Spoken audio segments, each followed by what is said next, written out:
And we read from the Gospel according to St. Luke chapter 19, beginning at verse 1. Now Jesus entered Jericho and was passing through it.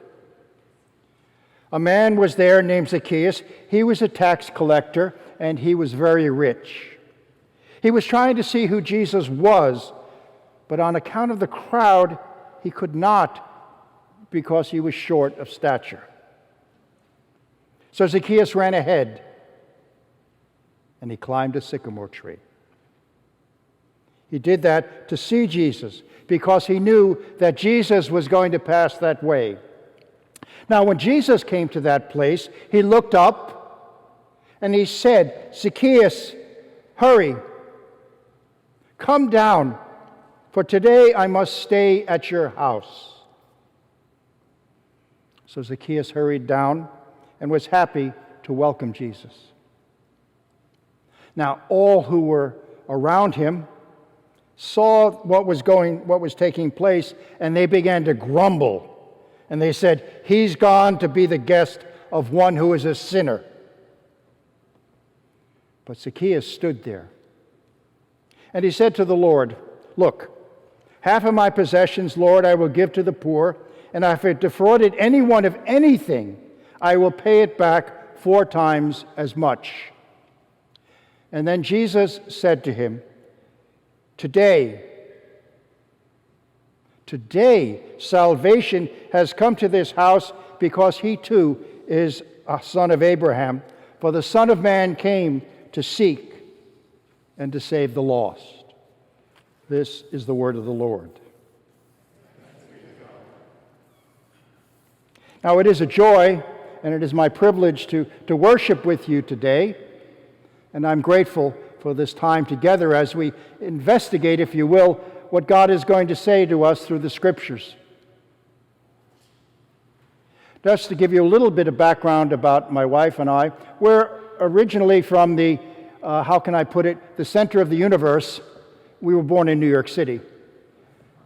No, I know the Midwesterners don't think that, but we say that. But we've spent some time in Maryland, and now we have been glad that we have come to paradise, and we live in Fort Myers with a house back in Maryland, of course, because of grandchildren.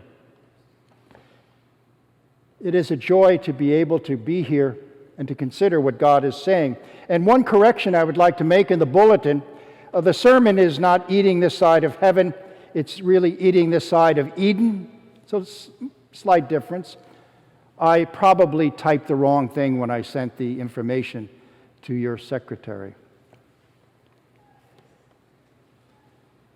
The magazine entitled House and Garden once had an article which contained these words: "A meal is not simply food, but also the spirit in which it is eaten.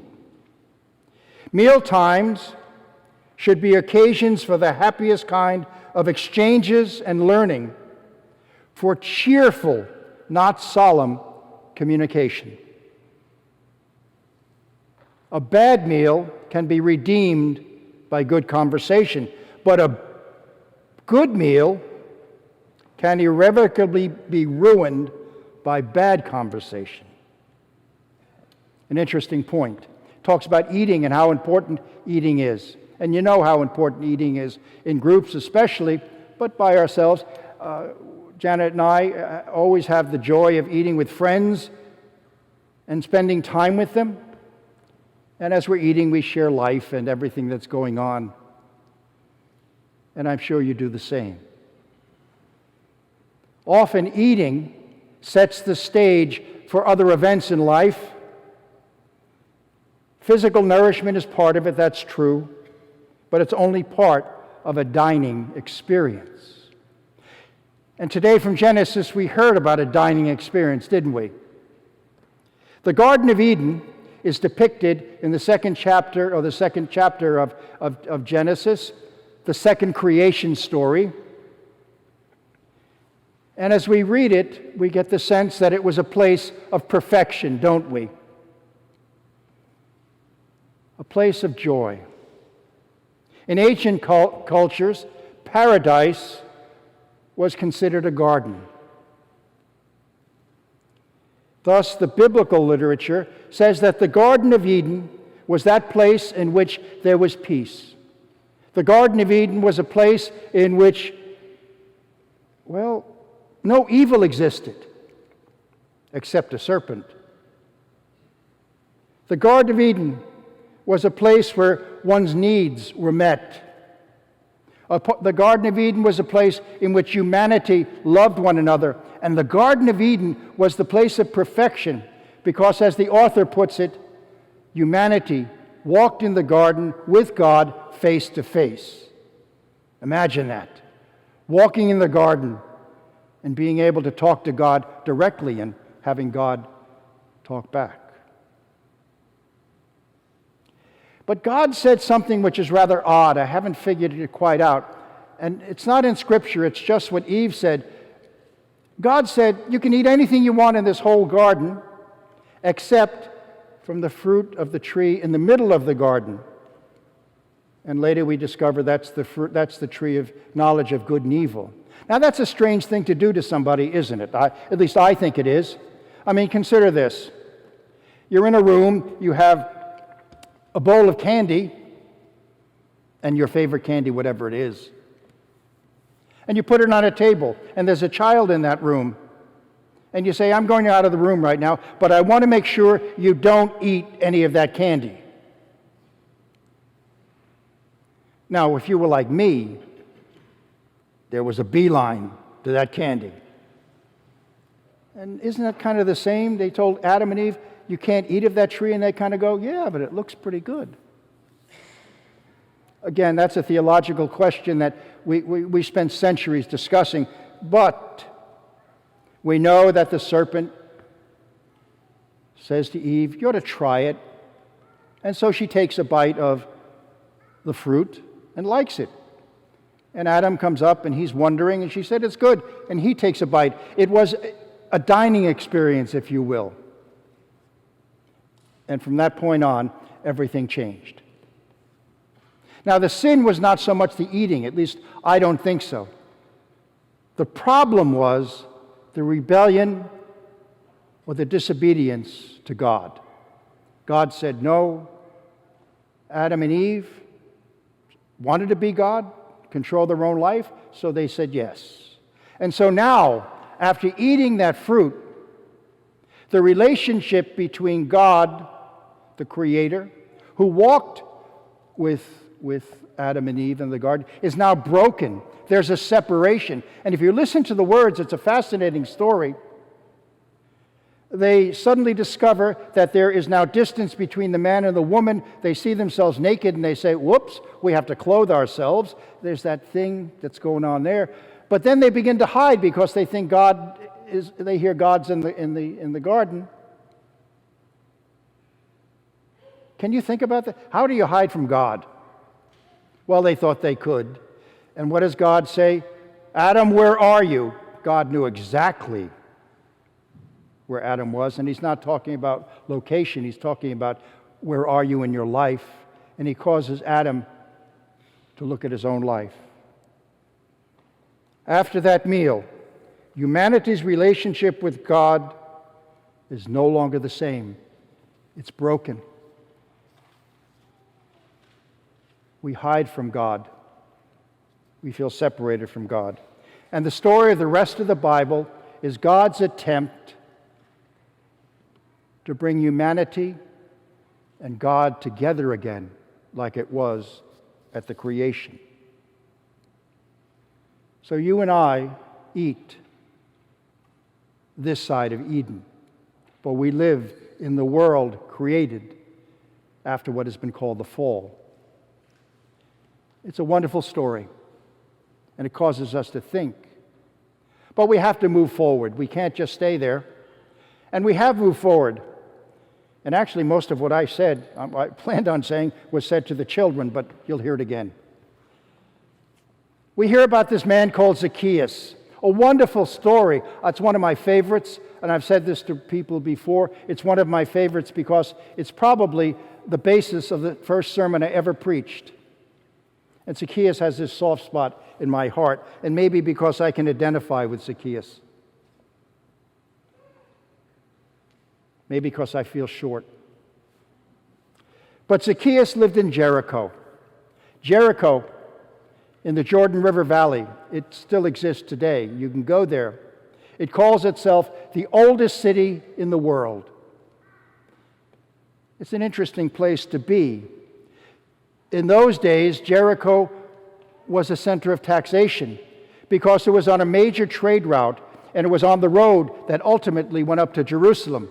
So if you brought your goods from other place, you would stop at Jericho, have your product taxed, and then you'd go on. Jericho was like Eden for many people, and even today it's that way. You see, Jericho is an oasis. Within the wilderness, it has water. Not too far from Jericho is water, but it's the Dead Sea, and you can't drink that. So people said, this is wonderful. We live in a wonderful place. It's known as the City of Palms, as is Fort Myers, I'm told. But it's known as the City of Palms because dates grow on the tree, and you could just walk along and you could eat.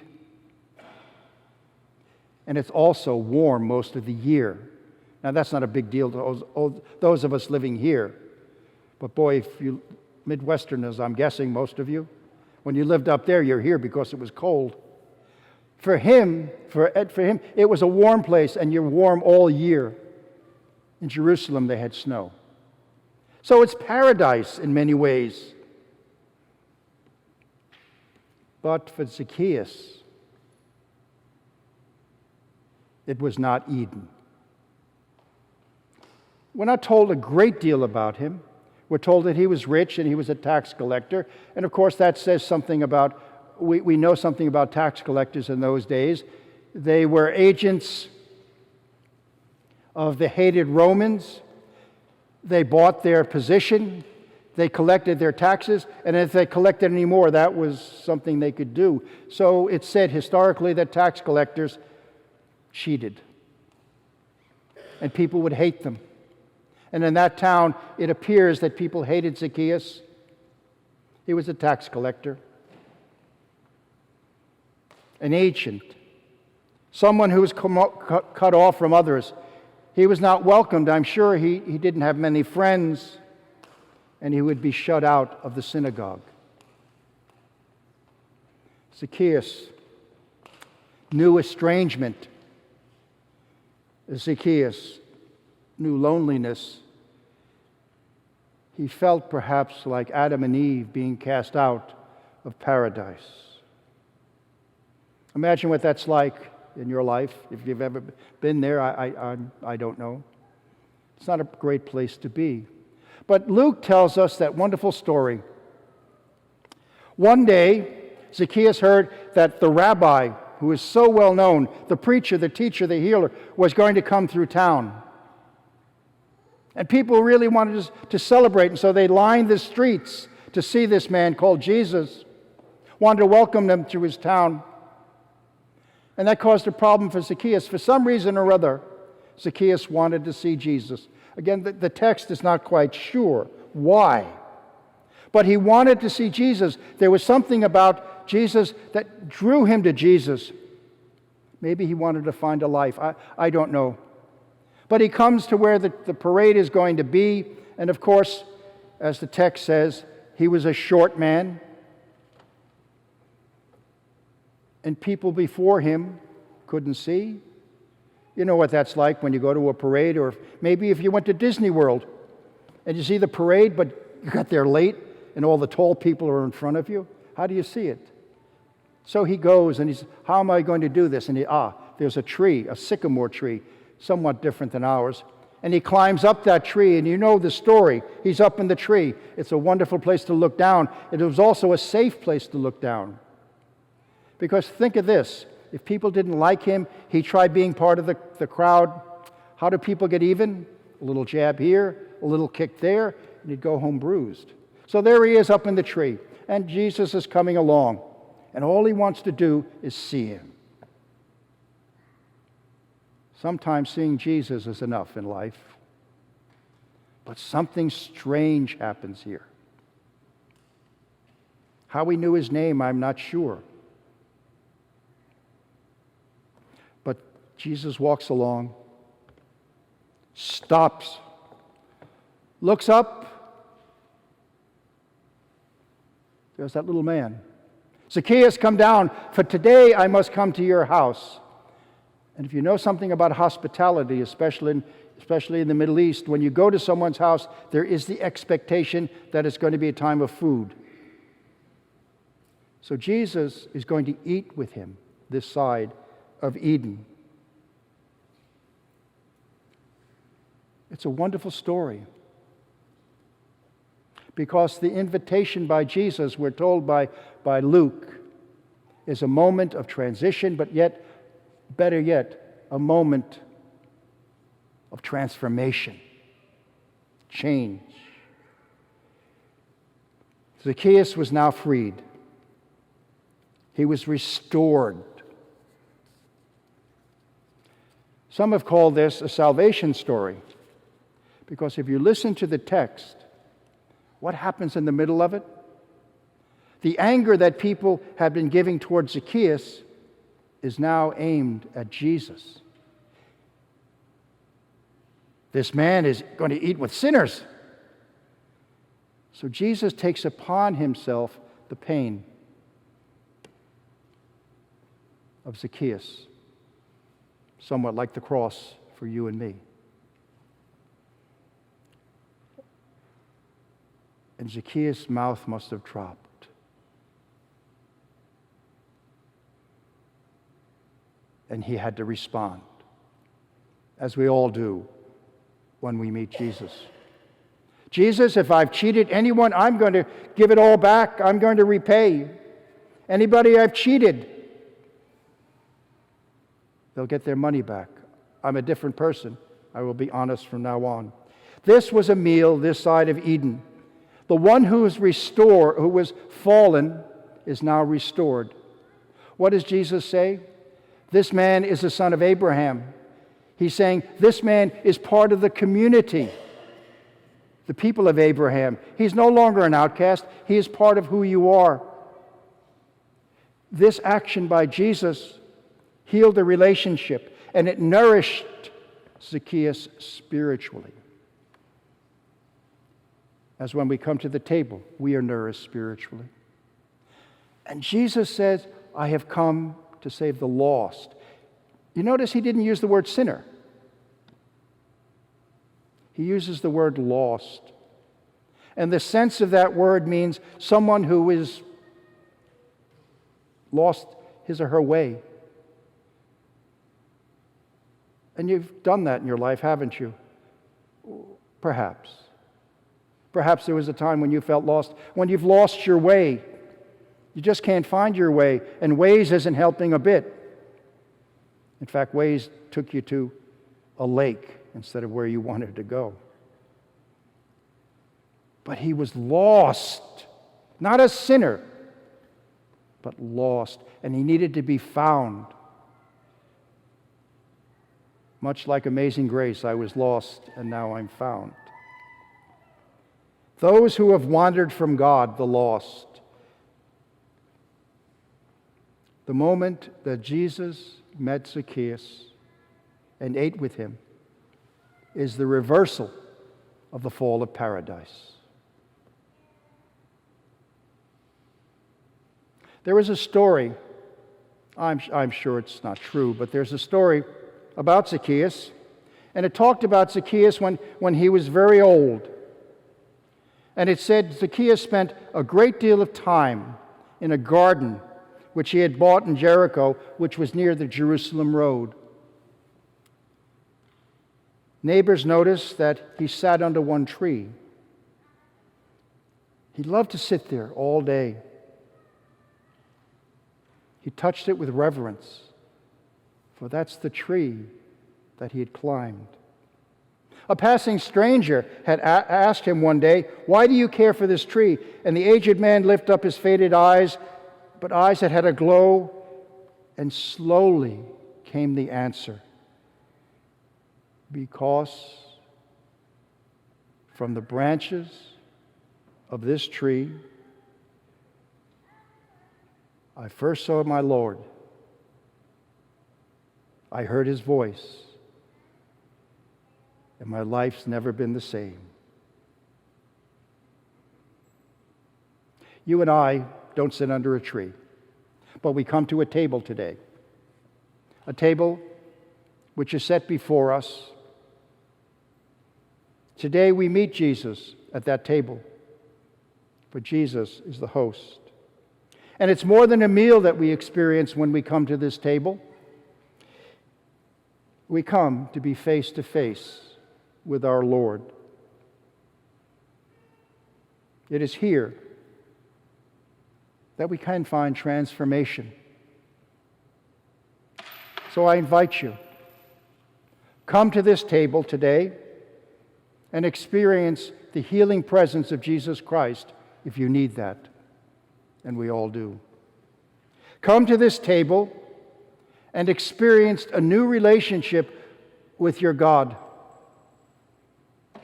Come to this table and find estrangement healed and unity once again created.